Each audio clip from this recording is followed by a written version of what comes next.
Right now what we're going to do is we're going to attack the internal and external oblique muscles.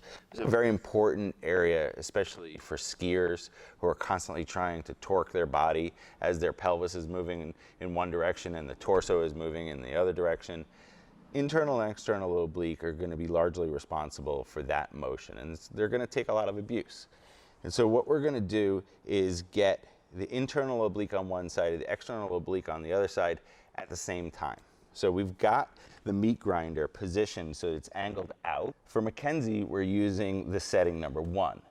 We might have to move out further for a bigger athlete. So go ahead and lie facing down, almost like you're getting into a plank position.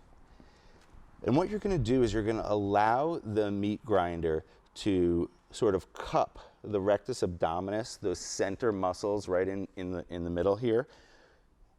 And we're contacting the internal and external obliques on the sides of the abdomen. As we're working in between, the outer layer is the external oblique, then we're going to get the inner layer, which is the internal oblique. And these muscles are going to be largely responsible for rotation of the pelvis and core. And in some instances, resisting rotation, which I think is one of the most important things that we can achieve with this, is helping these muscles to resist rotation, and that's going to prevent injury. So after we've worked into the internal and external oblique a little bit here with this, what we're going to start to do is lengthen these muscles by rotating the core a little bit. So she's going to bring her arm up off the floor, focusing on keeping the meat grinder in contact with the abdomen on both sides.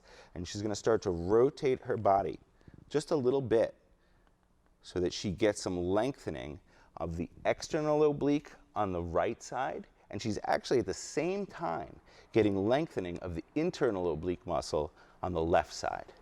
And then we can reverse that a little bit and start to rotate the torso up through this way.